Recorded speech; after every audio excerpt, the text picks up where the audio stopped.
संतोष देशमुख हत्या प्रकरणात चौकशी अंती मोक्का लावून जेलमध्ये टाकलेल्या वाल्मिक कराडच्या बाबतीत धनंजय मुंडे यांनी स्तुतिसुमनं उधळलेली आहेत. धनंजय मुंडे यांनी वाल्मिक कराडांची उणीव त्यांना जाणवते आहे असं त्यांनी भाषणात सांगितलं काल. आणि असं त्या भाषणातून दिसत होतं की वाल्मिक कराड जे काही करत होता ते सगळ्या गोष्टी धनंजय मुंडे यांच्या सांगण्यावरूनच करत होता. हे काल पुन्हा एकदा सिद्ध झालेलं आहे. आणि म्हणून माझी अशी मागणी आहे की वाल्मिक कराड सोबत मुख्य आरोपी म्हणून धनंजय मुंडे यांच्यावर सुद्धा मोका लावावा आणि धनंजय मुंडे यांना जेलमध्ये टाकावं. कारण बीडमधल्या सगळ्या आकांचा आका जर कोण असेल तर तो धनंजय मुंडेच आहे असं मी गेल्या 1 वर्षभरापासून सांगतोय. आणि ते कालच्या त्यांच्याच भाषणानं सिद्ध झालेलं आहे. आणि माझी सरकारला देवेंद्र फडणवीस साहेबांना विनंती आहे की महाराष्ट्रातल्या नव्या पद्धतीनं समोर येत असलेल्या गुन्हेगारी प्रवृत्तीला जर आळा घालायचा असेल तर धनंजय मुंडे सारख्या नालायक लोकप्रतिनिधीला आपण जेलमध्ये टाकायला पाहिजे, मोक्यामध्ये आतमध्ये करायला पाहिजे.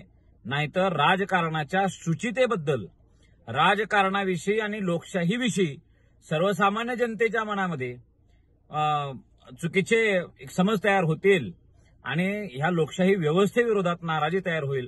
म्हणून आपल्या राज्याचे प्रमुख राज्यकर्ते या नात्यानं, गृहमंत्री या नात्यानं देवेंद्र फडणवीस साहेबांची आता जबाबदारी आहे की राज्याच्या लोकशाही व्यवस्थेवर जनतेचा विश्वास दृढ व्हावा. राज्यातील पोलिसिंगवर म्हणजे पोलीस यंत्रणेवर सुद्धा जनतेचा विश्वास कायम राहावा असं वाटत असेल तर देवेंद्रजी तुमच्या लाडक्या असलेल्या धनंजय मुंडेंना आपण आता जेलवारी करणं गरजेचं आहे. छत्रपती शिवाजी महाराजांचा वारसा आपण जर सांगत असू तर छत्रपती शिवाजी महाराजांनी स्वतःच्या नातेवाईकांना सुद्धा शिक्षा केलेल्या आपण पाहिलेल्या आहेत. आपण वाचतो कोण किती जवळचा आहे ह्याच्यावरून तुम्ही कायदा त्याच्या अनुकूल असू नयेत अशा गोष्टी आपल्याला स्वराज्याकडनं शिवाजी महाराजांकडनं शिकायला मिळते. तो किती जरी जवळचा असला तरी त्याच्यावर शिवाजी महाराजांनी शिक्षा केलेली आहे. तो मित्र असेल, नातेवाईक असेल, काही असू द्या.